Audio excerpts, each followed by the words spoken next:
नमस्कार, मैं doctor A के गुप्ता अपने चैनल जान है तो जहान में आप सबों का हार्दिक स्वागत करता हूं।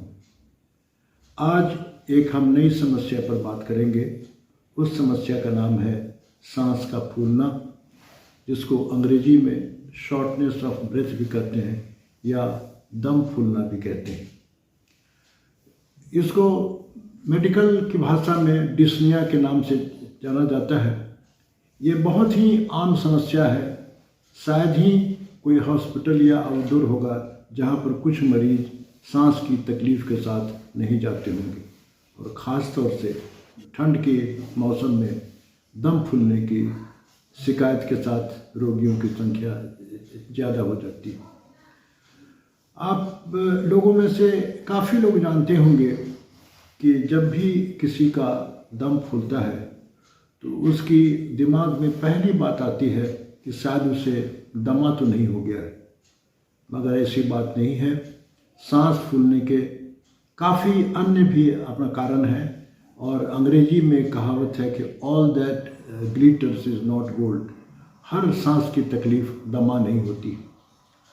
सांस की तकलीफ़, ये बात सही है कि हमारे रेस्पिरेटरी सिस्टम में जब कोई विकार आता है, जैसे कि दमा, ब्रोंकाइटिस, COPD, निमोनिया,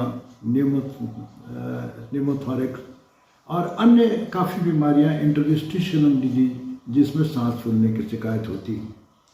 मगर इन दिनों देखा गया है पिछले कई वर्षों से कि जो लोग हृदय रोग से पीड़ित हैं, जैसे हाइपरटेंशन, हार्ट फेलियर, हार्ट की बीमारियाँ, जिनको हार्ट अटैक हो चुकी है, या एरिथमिया, ऐसे लोगों में भी सांस की तकलीफ़ की वारदात ज़्यादा है।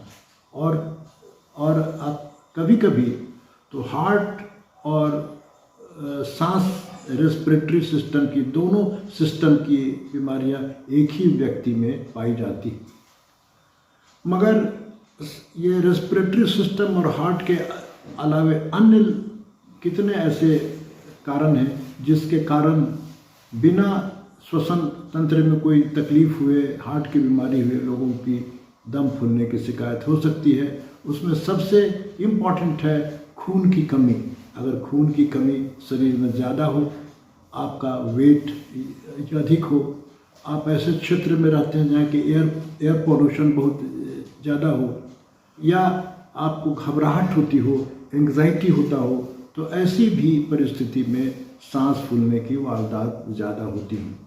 अगर किसी को दम फूलता है तो क्या क्या इम्पोर्टेंट उसके कारण होते हैं, क्या क्या उसको कैसे पहचानते हैं, उसकी डायग्नोसिस हम लोग कैसे करते हैं, उसका उपचार कैसे करते हैं, और ये हमको तकलीफ़ बार बार नहीं हो, इसके बचने के उपाय क्या है, और योग के अभ्यास करने से सांस वाले लोगों को कुछ फ़ायदा हो सकता है कि नहीं। इन्हीं कुछ बिंदुओं पर मैं कुछ अगले मिनटों में बात करूंगा।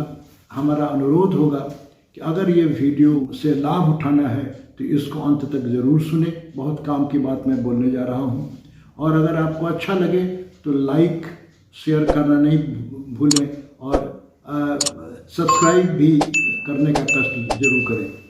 सांस के तकलीफ़ है, किसी को दम फूल रहा है, तो सबसे पहली बात, पहला स्टेप ये होगा, हम ये जानने की कोशिश करें कि ये एक्यूट डिस्निया है या क्रॉनिक डिस्निया है। मतलब इसकी शुरुआत अचानक हुई है या ये कुछ लंबे अरसे से उस व्यक्ति को परेशान कर रही है। अगर 2 हफ्ता, 4 हफ्ता या 1 महीने से परेशान कर रही है किसी को, सांस फूलने की तकलीफ़ धीरे धीरे बढ़ती जा रही है, उसके कुछ अन्य कॉज हो सकते हैं। और किसी को अचानक कभी रात में 2 बजे या कभी अचानक दम फूलने की शिकायत हो जाए, अचानक दम का फूलना खतरे की घंटी। उस समय हर व्यक्ति को सावधान होना चाहिए, गंभीर होना चाहिए कि अगर ऐसे लोगों को समय पर उपचार नहीं मिला, समय पर डॉक्टरी सलाह नहीं मिली, तो ये जानलेवा भी हो सकता है। हम लोग सबसे पहले जो घातक डिस्निया है, एक्यूट डिस्निया के बारे में कुछ बातें करूं। अगर किसी को अचानक रात में या किसी वक्त दम फूलने लगे तो सबसे पहले दायित्व होता है उस व्यक्ति का, उस परिवार का, उस डॉक्टर का, कि ये पहले रूल आउट करे कि इनको हार्ट फेलियर तो नहीं है, और अचानक हार्ट फेलियर का कारण हार्ट अटैक होता है, या पल्मोनरी एम्बोलिज्म भी हो सकता है, या फेफड़ा किसी पॉइंट पर रप्चर अपना कर जाए, हवा लीक लगे करने, निमोथोरेक्स भी हो सकता है। और जहाँ तक दम्मा की पेशेंट की बात है, दम्मा का सांस फूलना अचानक शुरू नहीं होता है। जो भी एजमेटिक मित्र मेरे हैं उनको लंबे अरसे से तकलीफ होती है, और वो कहेंगे कि इस मौसम में, ऐसे समय में हमको सांस लगती है फूलने, धूल या धुआं से सर्दी हुआ, खांसी हुआ, उसके बाद दम फूलना आहिस्ता आहिस्ता आगे की ओर बढ़ता जाता है। अचानक डिस्निया होने वाले को डॉक्टरी सलाह लेकर ये जानना जरूरी है हार्ट अटैक या हार्ट फेलियर वगैरह है कि नहीं, ये सब देखने के लिए बहुत आवश्यक है। और क्रॉनिक डिस्निया की बात करें, इसमें आजमा को रखना बहुत आवश्यक है। ब्रोंकाइटिस भी होता है, इंटरस्टिशियल लंग अपना डिजीज भी होता है, हार्ट की भी अपनी बीमारियां हो सकती हैं, और एंग्जाइटी वगैरह जो मैंने अन्य कारण बताया वो धीरे धीरे आगे की ओर अपना बढ़ता है या बार बार तकलीफ देता है। अब आइए बात करते हैं कि ये डिस्निया के साथ और क्या क्या तकलीफ पेशेंट को होती है, और उसका जो डायग्नोसिस अगर करना हो तो हमें क्या करना चाहिए। मैंने बताया कि अगर आपको लगे कि पेशेंट को सांस की तकलीफ है, या पेशेंट को बोलने में तकलीफ हो रही है, अगर उसे नाम अगर उसका कहा जाए राम प्रसाद आर्या, तो रुक रुक के बात करेगा, राम प्रसाद आर्या, हर शब्द के बाद एक बार सांस लेगा। या एक गिलास पानी अगर आप उसको देंगे आपने पीने के लिए, तो एक दो घूंट में पानी नहीं पिएगा, एक एक घूंट करके, एक घूंट के बाद वो सांस लेगा तब वो पानी पिएगा। पानी पीने में या बोलने में किसी को बीच बीच में सांस लेने की आवश्यकता पड़े तो समझे कि इसको सांस की तकलीफ है। कुछ दम्मे के लोगों में एक खास बात है कि उनकी सांस छोड़ते समय एक आवाज़ होती है जिसको अंग्रेजी भाषा में व्हीज कहा जाता है। इस तरह की आवाज़, सीटी जैसी आवाज़ अगर किसी व्यक्ति को सांस फूल रही है और सुनाई पड़े तो आपको मानना चाहिए कि ज़्यादातर केस में ये दम्मा हो सकता है। लेकिन मैं यहाँ पर एक आगाह करूँ कि जैसे ऑल दैट व्हीजेज इज़ नॉट आजमा, जिस व्यक्ति को भी सांस में आवाज़ होती है उस 60% लोगों में दम्मे की शिकायत नहीं होती है, ये हार्ट अटैक में भी हो सकता है। इसीलिए इसका फैसला आप अपने डॉक्टर से मिलकर करें और ये जानने की कोशिश करें कि ये आवाज़ दम्मा के कारण है या हार्ट अटैक या हार्ट फेलियर के कारण है। वो जांच के बाद आपको बताएंगे। अगर सांस लेते समय टाइटनेस भी फील हो सकता है, और सांस की वाले लोगों को अगर होश खोना शुरू करें, कन्फ्यूज हो जाएं, बात नहीं समझें, तो ये खतरे की घंटी है और उन्हें ऐसे समय अस्पताल में भर्ती होना पड़ता है। सारांश में मैं कहूँ कि जब भी सांस की तकलीफ हो तो इसको हल्के रूप में नहीं लें। डॉक्टरी सलाह लेना बहुत ज़रूरी है कि ये एक्यूट डिस्निया है कि क्रॉनिक डिस्निया है, और इस दम फूलने का कारण क्या है, और कहीं पेशेंट को अस्पताल में भर्ती होने की ज़रूरत तो नहीं है। जब उनकी डॉक्टरी जांच होगी तो बात पूछने के अलावा जो इम्पॉर्टेंट लक्षण है जिसमें सहायक होती है, हम लोग ये जानने की कोशिश करते हैं कि दम फूलने के साथ इसको खांसी है कि नहीं, इसको सर्दी हुआ था कि नहीं, इसको बुखार था कि नहीं, और सांस की तकलीफ। अगर बुखार के साथ खांसी और दम फूलने की शिकायत है तो ये अक्सर ये अपना कोविड के टाइम में हम लोगों को इस तरह के केसेस ज़्यादा मिलते थे, और इसका मुख्य कारण निमोनिया भी हो सकता है। अगर सांस फूलने के साथ किसी व्यक्ति का शरीर, हाथ पांव ठंडा लगे बर्फ़ की तरह, ये हार्ट अटैक का संदेश है, ये हार्ट अटैक होने की संभावना हो जाती है। दम्मे के पेशेंट को जब आप शरीर छुएंगे तो इट विल बी वार्म, थोड़ा सा हल्का लगेगा गर्म, या उसको बुखार भी हो सकता है।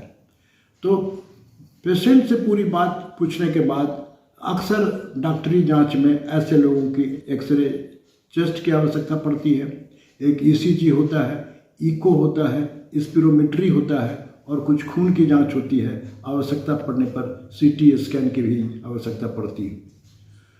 और अगर दम्मा कभी उग्र रूप में हो तो वो इसका अपना डायग्नोसिस भी वो ऑक्सीजन सेचुरेशन से और डॉक्टरी जांच से हो जाता है। जब ये किसी व्यक्ति को पता लग गया कि ये इनका दम्मा एक्यूट है कि क्रॉनिक है कि हार्ट के कारण है कि लंग के कारण है, अन्य कारण से है, तो उसका अर्जेंट उपचार करना भी बहुत आवश्यक है। आप अपने डॉक्टर से ये जानने की कोशिश करें कि इसको हम घर पर रख के इलाज करना संभव है कि मैं इसको अस्पताल में भर्ती कराऊं। खासतौर से जिनको ऑक्सीजन की शरीर में कमी है, ऑक्सीजन सप्लीमेंट की ज़रूरत है या मैकेनिकल वेंटिलेटर की ज़रूरत है, उनको अस्पताल में एडमिट होना बहुत आवश्यक है। इसके अलावा काफ़ी सारी अपना दवाइयाँ हैं। दम्मे के पेशेंट को जो उग्र रूप होने पर हेल्पफुल होता है उसको बोलते हैं नेबुलाइज़र। नेबुलाइज़र एक मशीन में दवा डालने से गैस निकलती है, जो पेशेंट अगर भाप उसका लेगा तो उसको सांस की तकलीफ़ काफ़ी आसानी से कंट्रोल होगा।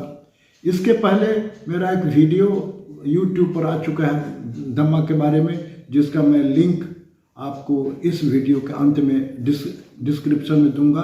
दम्मे के बारे में पूरी जानकारी नेबुलाइज़र के बारे में मिलेगी। जो लोग इच्छुक हों उसको देखना चाहें तो देख सकते हैं। जिनको सांस की तकलीफ़ बार बार होती है या जो चाहते हैं कि हमको भविष्य में सांस की तकलीफ़ ना हो, उनको जीवन शैली में कुछ परिवर्तन करने चाहिए। सबसे मुख्य बात है जो लोगों को सांस की तकलीफ़ को जनरेट करती है वो है स्मोकिंग। अगर आप धूम्रपान के शौकीन हैं, बीड़ी या सिगरेट या गांजा पीते हैं, तो आप तैयार रहें कि भविष्य में आपको खांसी और सांस की तकलीफ हो सकती है। ऐसी परिस्थिति में मेरा अनुरोध होगा ऐसे लोग धूम्रपान या गांजा का सेवन बिल्कुल छोड़ दें। अपना वजन नियंत्रण में रखें। आप मोटे लोगों में सांस की तकलीफ अधिक होती है, रेगुलर एक्सरसाइज करें और जहाँ तक संभव हो एयर पॉल्यूशन से अपनी रक्षा करें। एयर पॉल्यूशन पर भी मेरा वीडियो आ चुका है YouTube पर, उसका भी मैं लिंक इसके अंत में दूंगा, आप चाहें तो देख लें। ऐसे मैं बता दूं कि एयर पॉल्यूशन से 100% तो बचना मुमकिन नहीं है, लेकिन अगर आप बचना चाहते हैं तो ऑफिस आवर में, पीक आवर में घर से बाहर निकलें तो मास्क पहन के अवश्य जाएं। और योग की जो टेक्निक है जल नेति, उसको सवेरे शाम करें और कुछ कपालभाति प्राणायाम अगर आप करते हैं तो काफ़ी हद तक आपकी एयर पॉल्यूशन से रक्षा हो सकती है। और इस वीडियो को समाप्त करने के पहले संदेश के रूप में मैं आपसे ये निवेदन करना चाहता हूं कि सांस की तकलीफ़ को कभी भी हल्के रूप में नहीं लें, और ख़ास तौर से उसके साथ अगर सीटी जैसी आवाज़ हो रही हो या पैर आपका फूल जाए या ड्राउजीनेस की तरह लगे कि अब ये बेहोश हो रहे हैं, ये सब खतरनाक लक्षण है और ऐसे में अस्पताल में भी भर्ती होने की आवश्यकता होती है। जांच के बाद डॉक्टर आपको बताएंगे कि हार्ट के कारण है कि दम्मा के कारण है और उसका उचित उपचार करने की सलाह देंगे। दम्मा के जो मरीज हैं अपने डॉक्टरों से पूछ के नेबुलाइज़र मशीन एक घर में ज़रूर रखें। कभी कभी उग्र होने पर नेबुलाइज़र इस्तेमाल करना आसान है, आपको बहुत राहत मिलेगी। हार्ट के जो पेशेंट हैं रेगुलर डॉक्टरों द्वारा बताए गए टाइम पर उनसे मिलते रहें, फॉलो अप करते रहें। ये देखें कि उनका बीपी, हार्ट की कंडीशन और डायबिटीज़, कोलेस्ट्रॉल कंट्रोल में है कि नहीं। धूम्रपान या तंबाकू की आदत है तो उससे बचें। अल्कोहल सेवन करना आपके लिए वर्जित है। भोजन हल्का करें, घर की बनी हुई भोजन करें, नमक का इस्तेमाल कम करें। ठंडी चीज़ या फ्रिज में रखी हुई चीज़, कोल्ड ड्रिंक्स, आइसक्रीम, ये सब खाने से बचें।